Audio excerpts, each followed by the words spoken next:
well, I'm calling you all TAs. What is your actual titles? PLAs? Okay. You can call us tutors. Oh, okay, I'm just going to call you tutors. Or Palestinian Liberation Army is that's my association. I was like, let's hold up a bank. Where's my beret? Okay? Yeah. Oh, that is the people. All right, clearly somebody had one too many mimosas, and it's one of us. Is that really? Is it the organization? I thought it was the Army. Yellow. Goodness gracious. Well, I failed acronyms 101 today, all right? I need an acronym tutor. And you just got the job, Jack. It's great that your name is Jack, so I was going to call you Jack anyways. Great. Excellent. All right, so research-based advice, and then let's do some Q&A. My favorite part of interacting with students is the actual interaction part. And so let's talk about some questions, and let's tuck in. Number one, be positive, climate counts. No matter what, be positive, right? And here's the thing. Some of your students are going to be frustrated, very frustrated.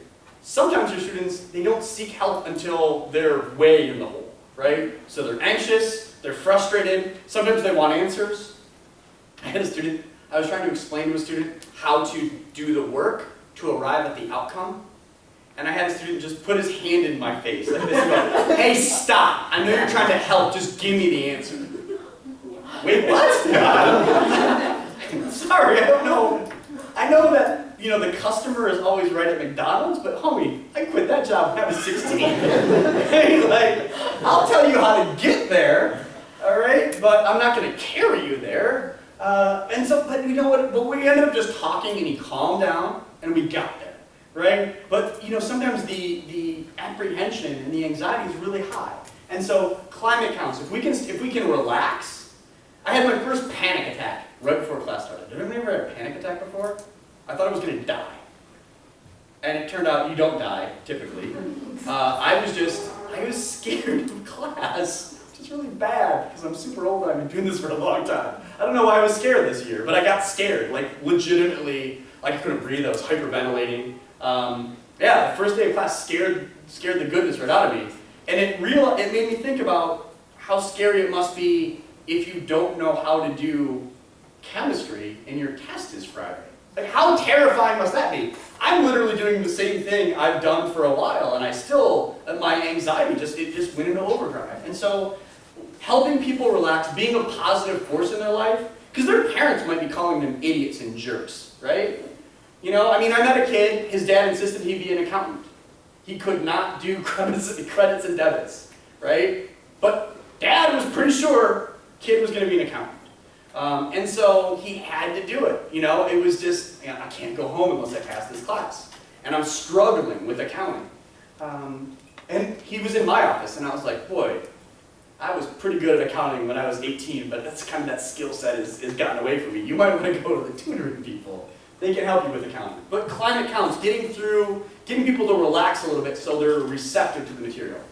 Don't overdo it, right? I heard this a lot as I'm going around, like, don't force it, right? Don't think you need to be funny, and that's so true. You don't have to overdo it, right? Just building relationships so they trust you, they feel comfortable with you, they can ask questions. A lot of times, sometimes students come to my office and they talk about personal things, and sometimes I'm curious why they talk to me. And sometimes they say, you just seem like a person, I feel like I know you because you open up more. You seem like a real person beyond just a professor. And we're all real people. But I realize that standing up on the stage, the kind of stuff that I do, the kind of stuff that Doug does, it's 400 people in Dale 200 to Dale 211.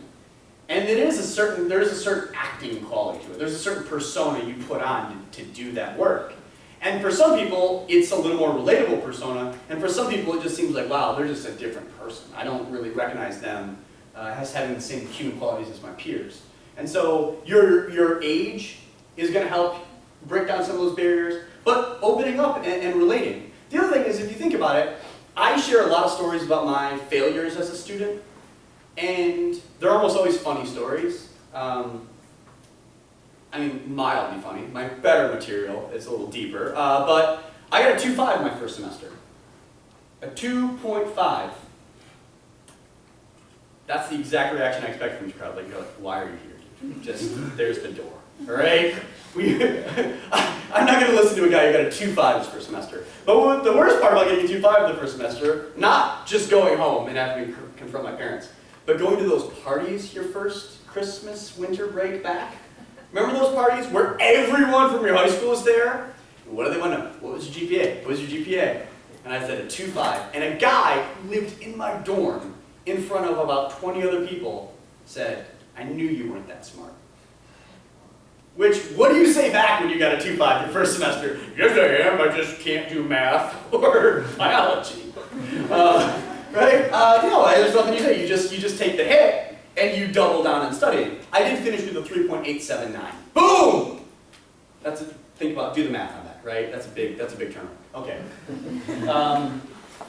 Know your audience and group norms. Not everybody's rep wants that, right? I mean, you guys hit on that exactly right. The interesting finding from there's not a ton of intercultural research, but some cultures that's not going to make them feel more comfortable. It's going to confuse, right?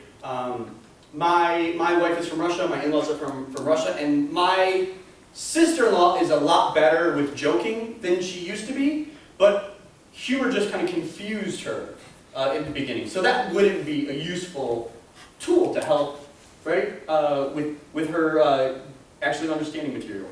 So no audience and group norms. I mean, especially, we talked about being aggressive or being inappropriate. One of the questions I got is, what is the one thing you would never joke about? I have never made a joke about my female student's appearance, right? If I'm gonna, so in my summer class, I did tease one of my students about being too good looking, but it was a dude, right? And people said, well, how did you pick him? I just had a feeling. I had a gut feeling, and it's a humor class. It's the one situation you can get away with joking, but that's just one, I would never make a joke about my female student's appearance, right? It's just, there's certain audience norms that you just have to know, and if you don't know, ask somebody, right? Like, oh, I'm thinking about doing some really controversial material, right? My gut is no, right? My gut is if you were to talk about not succeeding with this, or, you know, or what you thought, you know, maybe this concept was, when I was a young person, young enough to know better, I want to say 10, I thought approximately meant exactly. I don't know where I got this. My dad, who taught English, one time realized I had him backwards, and he wanted to get to the bottom of it. It was like an interrogation. The way I remember it was there was like one swinging bulb, and he was like, why do you think this? And like looking back on it, the word approximately is way too long to mean vague. Like I thought it was so long it had to mean specific, right? Like there's an X in it, right? You wouldn't, like exact and approx, there's an X in both of those words. But I was using it completely wrong for a long time, like way longer. And what happened was people were just really confused and then just let it happen, like, that was really wrong. But nobody said anything, so it kept being wrong. You know, because I would say things like, hey, Dad, we need to leave here at approximately 3:17. Not a second later if we're going to get there on time.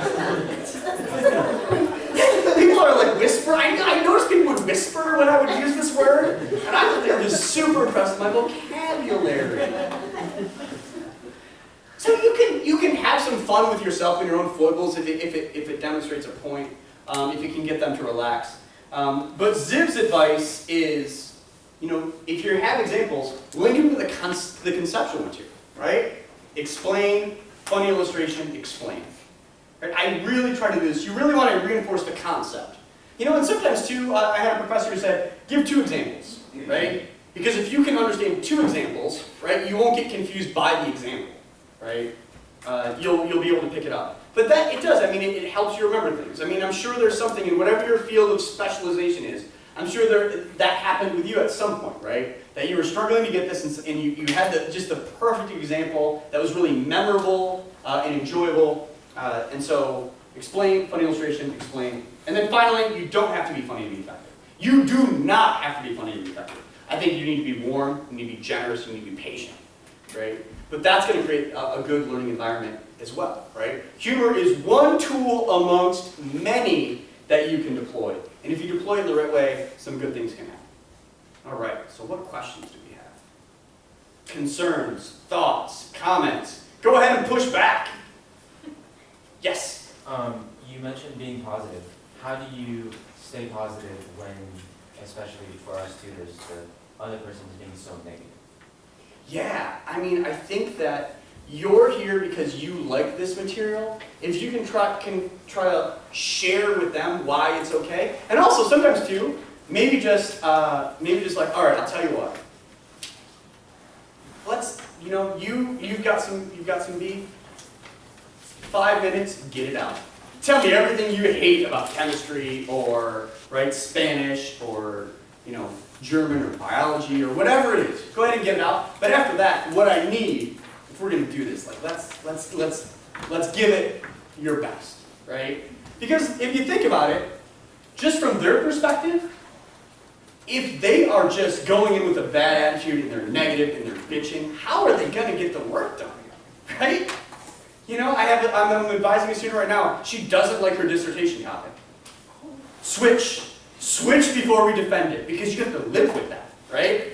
I mean, you're going to know that research area better than any other human being on the planet at the moment. You have to. It's a year-long project that you work every day. And if you don't like it now, you haven't even done anything. You just have an idea that you don't like. You're going to be miserable by the end, right?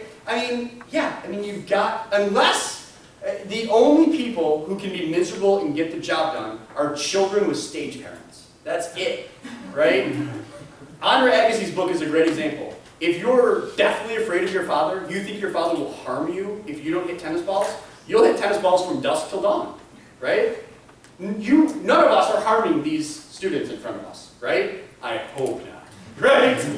If that's your tutoring style, I fear for you, right? There's liability issues. All right, so to maybe use some humor and get them to relax a little bit to do the work. I think that might be a great situation when they're coming in and they're really negative.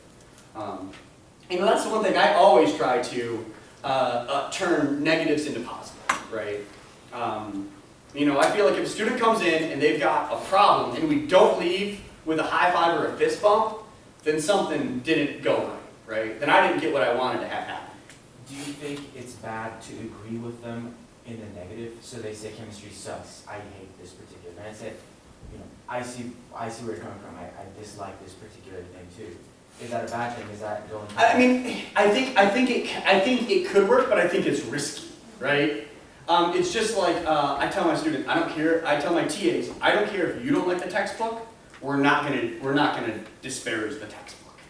Because it's a slippery slope, right? Now that opens the door to more negativity, right? You're reinforcing that thing you want to actually turn around. But, it's okay to be like, hey, I totally get how confusing this and this is, right? Yeah, this is actually, you're not incorrect that this is really complex. And sometimes labels are a little silly. I mean, in the sciences, right? Mediating and moderating. Why do they name them so close together? Right? And also, those words actually don't mean anything in the lay sense, right? Moderation, so it's like you're not like too drunk, right? Or like you just had like 3 beers, right? No, moderation means, right, this variable changes the relationship between these variables. Why is that called moderation? I don't know, I didn't name it, man. Right? Like, you can acknowledge, like, yeah, these labels are a little silly, but here's how to remember them. Right? And here's some examples, right? So what I find is my students can regurgitate a sentence, but then when I say the next part, right? A is tell me what it means. B, graph it out. Here's where the rubber meets the road, right? Here's where you need to have an example, right? And if you can't draw me an example, you don't actually know it, right? And so those examples are going to be crucial. And you can say, yeah, the labels are silly, but here's how to remember it, and here's some examples, right? And then let's work it, right? Show me, right? Now you show me an example using these concepts that we just went, right? And so, yeah, you can have some fun, but I find sometimes too, just getting on board with the negativity train doesn't actually help, right? It just kind of opens up more negativity. And if we're trying to turn it around, right? Because I I thought math moved really fast in college, for me as a freshman. And it wasn't until I started putting the time in that I started acing math. But it took time, right? Whereas I took a communication class, I grasped the concepts, I studied a little more, but I mean, I was studying 10 times harder for math than I was communication, right? I mean, but I needed to put in 10 times to get the grades I wanted. But if I would have just been the whole time cursing under my breath, I wouldn't have put the time in, right? I needed to have a good attitude and then get the results, which reinforce then having a good attitude, getting the results, right? I mean, in a way, what we're doing is we're turning them around, right? They're heading off the cliff. We've turned them around, right? We've navigated the Highway 9 construction, which I got lost in today. Yeah. You can't go east from 24th. No one told me that. Good. What other questions, comments, thoughts do we have? Who's been tutoring before? Who's used humor before? No one? Yeah, you have? Yeah. So what can you share with us? It was chemistry first, like stoichiometry sort of stuff. Maybe like what's the excess reactive, right? For some reason when you use elements, they get confused. They'd be like, you have like the body of a Barbie and you have the head of a Barbie. And for some reason, I don't know why they find it funny, but yeah, it is. They get it. Yeah. No, that's a funny example. Yeah, and the thing is, it doesn't have to be like, a long setup, right? And it doesn't, but just relating to them a little bit and using an example that's a little outside of the box, because it's funny. Sometimes textbooks examples are so boring, right? I'm trying to get a textbook deal right now, and they're like, well, how is your textbook different? I'm like, not boring. Right?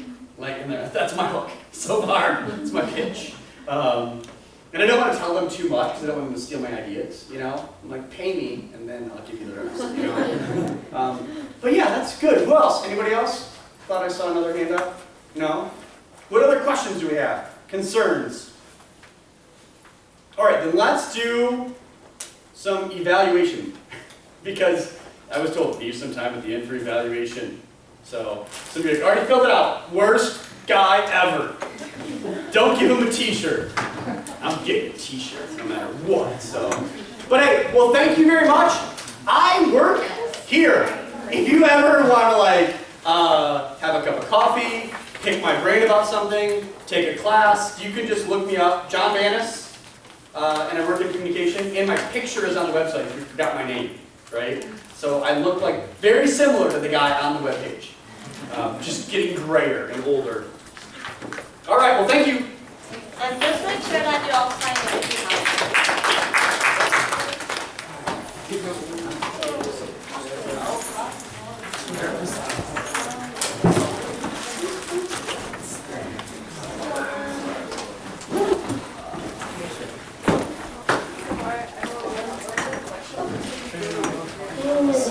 Get a wrench from my friends. I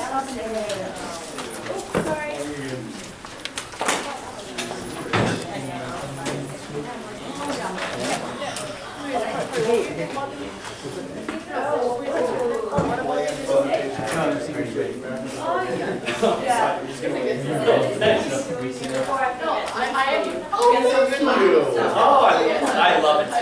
I love it. Thank you. One of them turned out that they both saw the same one. Like, we both like. Yeah, Thank you. It was a lot of fun. It was funny. Yeah, it was good. It was a good last presentation. Oh, thank you. Thank you. My pleasure.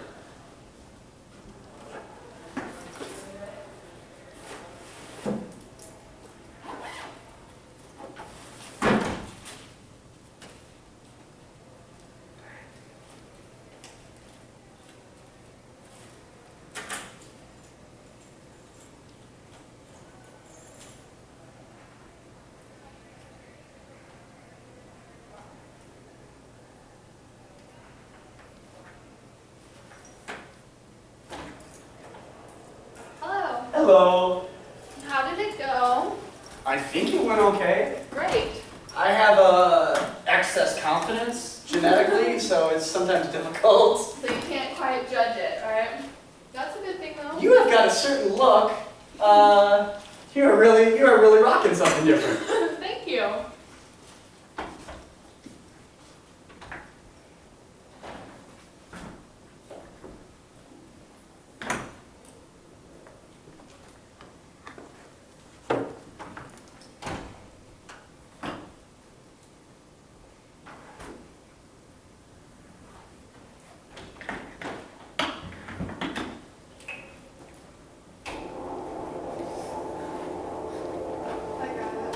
That did this session, he was like, you've got a certain look, you're really rocking it. And I was like, thanks, man. Thanks, man.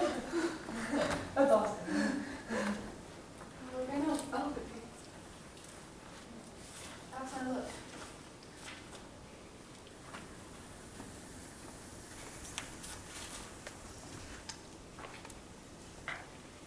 Is this camera still running? Probably. I don't know how to tell. Oh, well. I think we have a good perception.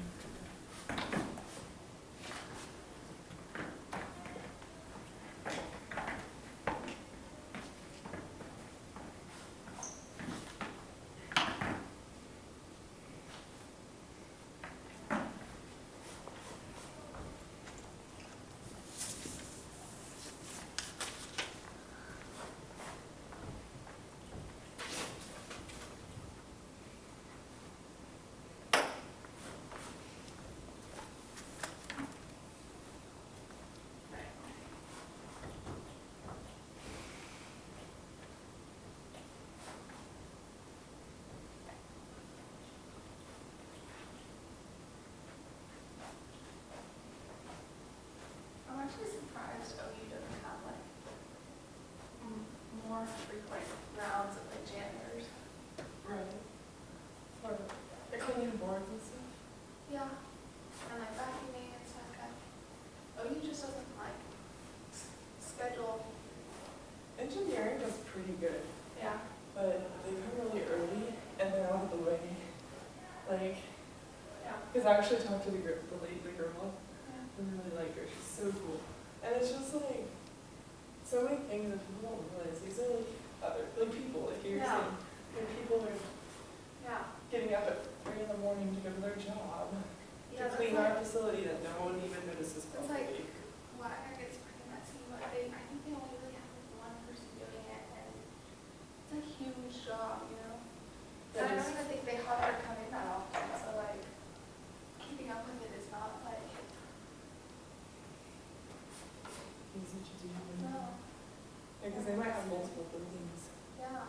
And then Like, it's kind of amazes me though, because OU puts so many people into like the grounds and stuff. I'm amazed that they don't hire and like schedule more janitorial staff.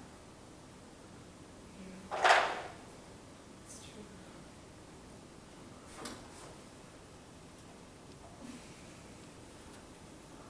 They showed you like increasing tuition, which I understand isn't always everyone's fault, but it's hard sometimes.